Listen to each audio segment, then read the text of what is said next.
Good news, everybody. In the United States of America, Roe versus Wade has been overturned. You've probably seen the news yesterday, thanks to 6 of the 9 Supreme Court justices who made the decision.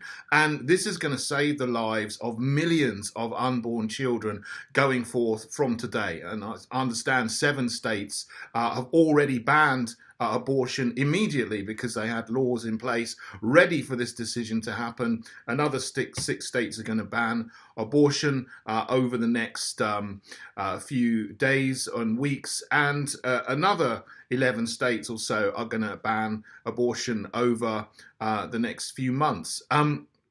Leaving about half the states overturning abortion because Roe versus Wade meant they had to allow abortions in their states on a federal level, which was unconstitutional because the US Constitution says that the federal government is not allowed to make laws which go beyond what it's specifically permitted to do by the Constitution. And this judgment, the Roe versus Wade ruling, actually drove a coach and horses through the US Constitution. So actually what this judgment does is just gets the United States back to what the Constitution says should be right and proper, and that whether there is abortion allowed is not a matter for the federal government, it's a matter for the individual states to decide. So some states will not allow abortion going forward. Some states will continue to allow abortion to happen. It's a matter for the states and the citizens in the states to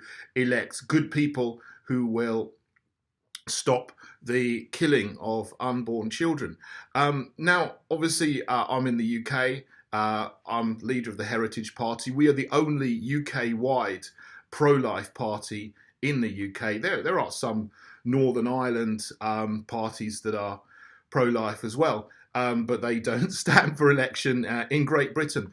The situation is different in Great Britain and Northern Ireland. Actually, in Great Britain, abortion is still illegal, but the Abortion Act 1967 gives some technical decriminalisation under what was supposedly going to be limited circumstances. But since 1967, there's effectively been no controls whatsoever. And now we hear that in the last year, 2021, there's been record number of unborn children being killed, over 215,000 in England and Wales.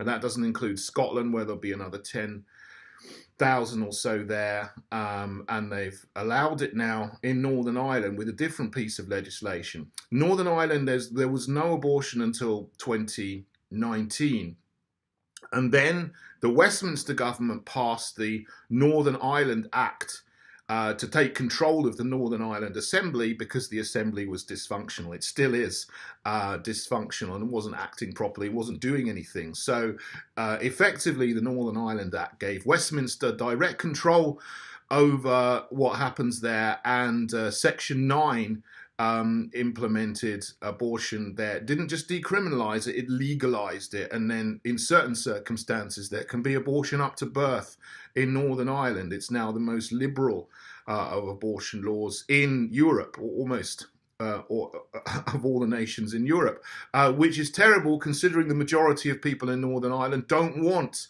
abortion in Northern Ireland. They want to protect the life of unborn children. So what we need to do in the UK is different to what's happening in the USA, obviously, because different laws, different legal systems, different history.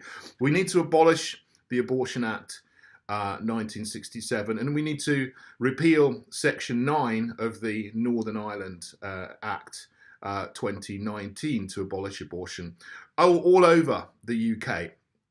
And that's our position.